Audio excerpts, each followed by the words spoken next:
Let's now go to Cameroon, where gunmen have carried out 3 attacks on schools in just the past 2 weeks. 11 teachers are said to have been kidnapped at a school located in Kumbo on Tuesday. The events follow killings conducted 2 weeks ago in another town where gunmen raided a school, killing 7 children. The country has been experiencing tension between the government and separatists who want secession of the Anglophone region from the Francophone Cameroon.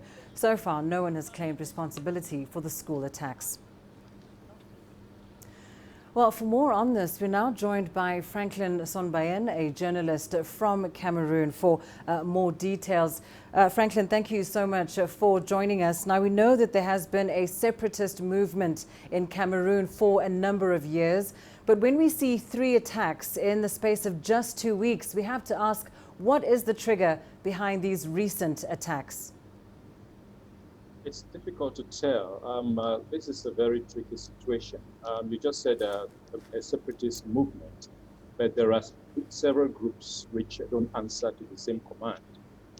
So it's hard to tell who is behind all of this, as well as it's difficult to tell whether this is all coming from the separatist movement as in the body of groups that are militating for the separation of the English-speaking part of the country.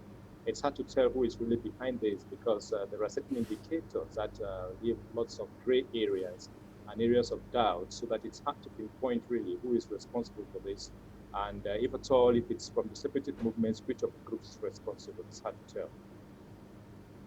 And Franklin, how then is the government responding to the security situation in Western Cameroon?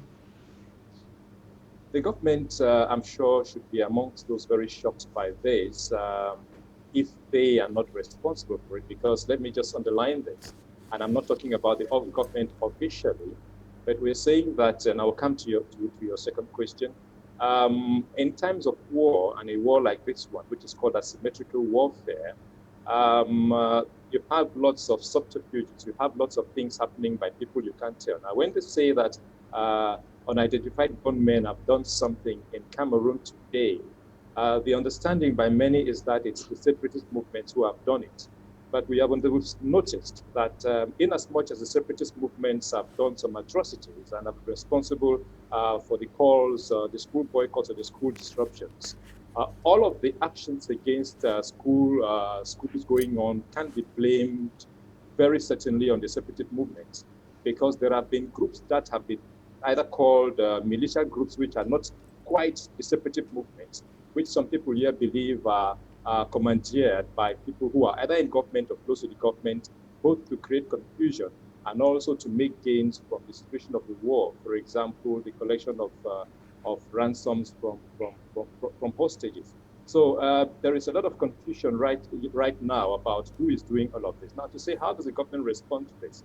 The government are giving the impression that they had this situation under control. There's been talk of Operation Clean Bamenda, for example, which implied that the rebellion had been subdued, and they were just in a cleaning up operation to remove the last vestiges of the resistance. But when things like this happen in a town like Limbe, for example, or like Kumba, different from Kumbo, where teachers were kidnapped. Kumba is where school children were shot to death.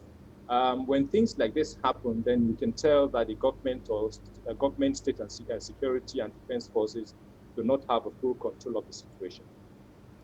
Thank you so much. Franklin Son Bayene joining us there live from Cameroon.